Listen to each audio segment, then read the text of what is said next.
Mga ka-RSP, itong pet na ating makakasama ngayong umaga ay umaarte. Hindi maarte ha, kundi umaarte at napaka-artistahin talaga nito.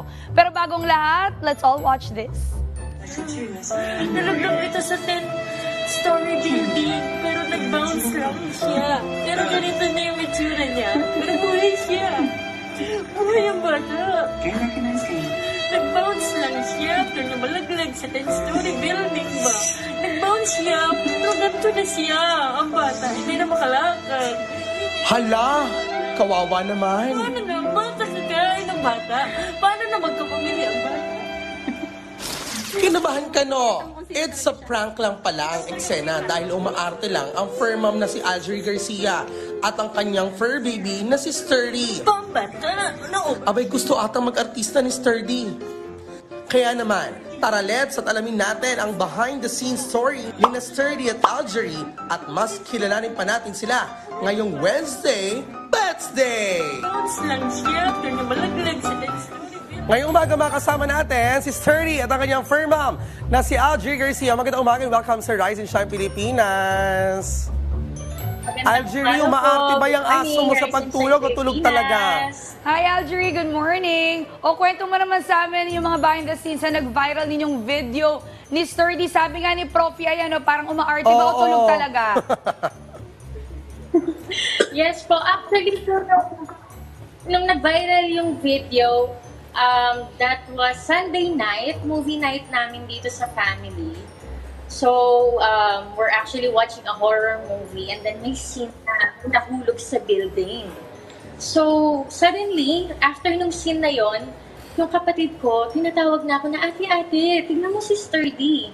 So, we're not surprised na nakita namin na ganun yung itsura niya.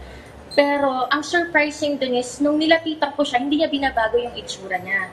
So, parang hype pa ako dun sa emotions nung napanood namin. So, ang ginawa ko, inactingan ko. Actually, hinahatak-hatak ko na siya. Hindi talaga siya nagbabago ng itsura niya. And then, yung sister ko, nag-take pala siya ng video. Binivideohan na pala niya. Tapos, nung napanood ko na yung video mismo, sabi ko, ang galing naman ni Sturdy. Talagang hindi gumagalaw. So, yun na po yung sinabi na ng mami ko, nakakatawa. Sobrang nakakatawa. So, try mo naman i-upload. So, hindi po talaga namin in-expect na mag-viral yung video kasi parang katuwaan lang yung nangyari. Kasi nanonood po kami ng horror. Ang cute naman, biglaan lang pala yan. Oo.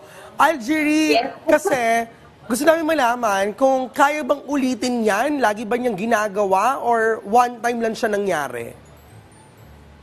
Actually, yung facial expression po, yung ganung ginagawa niya parang possessed look, parang madalas niya na po ginagawa eh. Pero napapansin namin ginagawa niya yun pag busy kami, parang it's his own way. Kumukuha ng atensyon. Calling our attention para mapansin namin siya. Cute. Pero yung, ako po kasi makulit ako sa mga dogs namin. So, ina-actingan ko sila.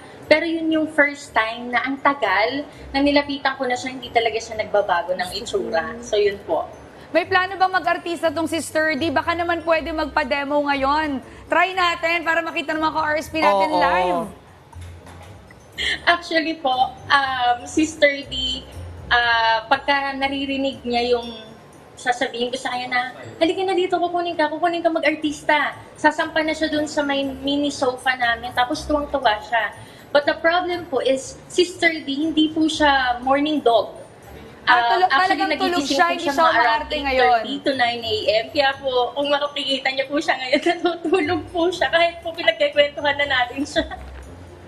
Alright, based po sa video, parang medyo pilyo itong si Sturdy. Pero ano ba talagang ugali ni Sturdy? Malambing ba siya? O madalas ba siyang mag-zoomies? Actually po, si Sturdy may pagkapilyo po. Parang normal naman yun sa mga golden retriever. Pero more on dun siya sa malambing na side. As in, malambing po siya. Kaya nga po ang tawag ko sa kanya madalas, sweet boy or sweet. Kasi sobrang lambing. Like to the point na minsan bibili lang kami saglit sa tindahan. Pero pagbalik namin, parang 10 years kami hindi nagkita. Grabe yung salubong with matching iyak-iyak pa para pansinin lang siya agad. So, sobrang lambing po niya. How do you take care naman kay Sturdy? Ano ba yung mga favorite niyang food and treats? Actually po, Dalawa po ang fur baby namin dito sa bahay. So, sila talaga ang prayo namin. Strict kami sa meals nila. Since baby pa po si Sturdy, strict kami dun sa 3 times a day na meal niya. Nagba-vitamins po siya. And then, the good thing about him is, favorite niya po ang vegetables. Mahilig po siya sa gulay. Very good. Yes po, kaya hindi po siya mahirap pakainin. Very favorite niya, especially yung carrots at saka squash. So, yun po. So bukod ba sa pag-arte, may iba pa bang tricks na alam tong si Sturdy, Algerie? Actually po, normal kasi sa mga baby dogs, yung mabilis nilang matutunan yung shake hands. Wow. So, Roll over, also shake yung hands. na-mention ko nga po na kapag nasa Up, sa kanya, sit, nakahuli sit. siyang artista. Ang Down, bilis down. po niyang sumampad Crawl, sa crawl. mini sofa niya, tapos tuwang-tuwa siya. We're actually not in a hurry, but we're on the process of unleashing his full potential. Ayun. And may mapapayo ka ba sa mga kapwa mo fur mom, lalo na sa mga golden retriever din? Well, to all fur parents po, I know na hindi madali mag-alaga, hindi madali mag-provide for our fur babies. It takes a lot of responsibility. Sometimes our patience will be tested, but definitely lahat ng love and sacrifices natin, it will be all worth it. Kasi yung love, yung genuine care, yung pagpapasaya nila sa atin, that's priceless. So let's just love them wholeheartedly. Let's make their daily lives extra happy. Let's create more memories with them. Kasi hindi naman natin alam kung hanggang kailan natin sila makakasama. So let's just love them with no regrets since tayo yung tahanan nila and tayo yung mundo nila. Yan lang. Alright, maraming salamat sa iyong pagsama sa amin ngayong umaga, Algerie Garcia, at sa Best Actor na si Sturdy. Stay safe po sa inyo.